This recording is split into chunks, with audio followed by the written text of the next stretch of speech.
Hello everyone, and welcome back to another session of Dark Souls PvP and another weapon showcase. This time I am using the Black Knight Greataxe, a weapon that would sort of strike fear into the hearts of people who used to fight against it way back a long time ago before it was patched. Now, when this weapon was patched, they lowered its damage output.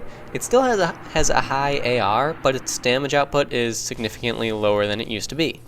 So that being said, a lot of people used to use it, but then stopped. It's really not too common anymore. It still has a good moveset though, and it's still a pretty fun weapon to use.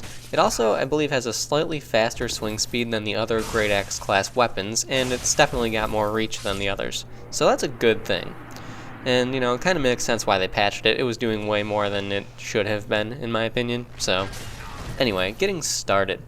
The Black Knight Greataxe is a weapon with a B scaling in strength and an E scaling in dexterity. It requires 36 strength in order to wield and 18 dexterity. It also weighs a total of 16 units, and as with all other Black Knight weapons, will deal extra damage to demon enemies, the Taurus demon and the Capra demon. So, yeah. Now, as with the other Black Knight weapons, its R2 attacks are slower and delayed. Definitely fun and satisfying to hit with. Makes you feel really good when you just sort of land that jumping attack with the one-handed R2 or the uppercut with the two-handed R2. Great feeling. Definitely a very satisfying thing. So you'll see a lot of people trying to go for them. Chances are they're going to miss. It's really hard to hit someone with them, but when you do, the feeling you get, it's worth it. So that's why I like to go for them a lot. It's more entertaining than just pressing R1 all day, you know?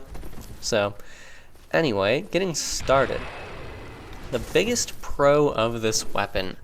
I would have to say that the biggest pro of the weapon would be probably its reach. Now, that's kind of a strange thing to say for a Greataxe class weapon, but think about it.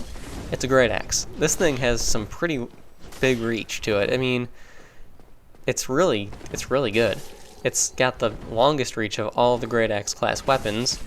It still hits a fair amount of damage, so you can't say that's a con. It does hit less than it used to, but it still hits pretty good.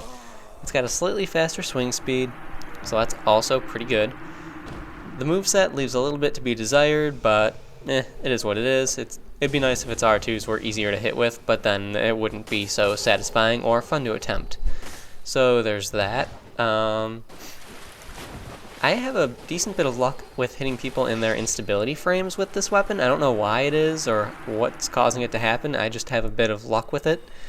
Maybe that's just me.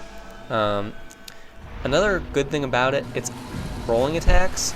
You can dead angle them incredibly easily, so you just sort of roll towards them, pull back on the controller and unlock, and then you'll dead angle someone if they've got their shield up. It works really well, really easily, and is good for people who turtle a lot. So there's that. Let's see, other pros of the weapon. Yeah, that pretty much actually sums it up. So moving into the cons right now, I would have to say that the biggest con of the weapon would probably have to be the fact that you can't get it very easily. If you miss your opportunity to get this weapon in the catacombs, then you are stuck waiting until the end of the game when you're in the kiln of the first flame. So that can kind of be a hassle. Earlier in this fight, that stupid lizard, it blocked my view. I couldn't see him switch to the talisman. I couldn't see it. It is what it is. Anyway, these two guys that I'm fighting, I got some matches in with some friends, I got some matches in with my friends, so shout out to you guys. Fun matches. Anyway, moving on from there, and my failures to talk continuing. One thing I really like about this weapon, aside from the fact that its R2s are really fun to hit with, it can pancake people. I like that. You guys know I like that. I love just flattening people.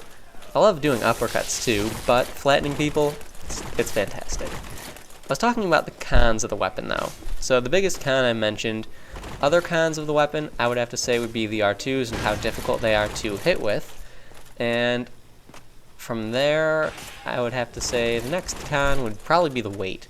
16 units is not bad, especially for a Black Knight weapon, and especially for a Greataxe. But that being said, Not everyone can use it. It's not the lightest weapon in the game by any stretch of the imagination, so that's something to keep in mind. You'll probably need a build that can handle a lot of weight in order to use it, which is not necessarily a bad thing. Now, as you can see, I am not hitting what my AR would be suggesting that I'd hit. I mean, I've got an AR when two-handed of around 630, I want to say, and when I'm two-handing it, I'm hitting right around 400 usually. So that kind of puts it into perspective how much of a damage reduction this weapon took. So anyway, that was the last fight. Hope you guys enjoyed the video, and I'll see you next time.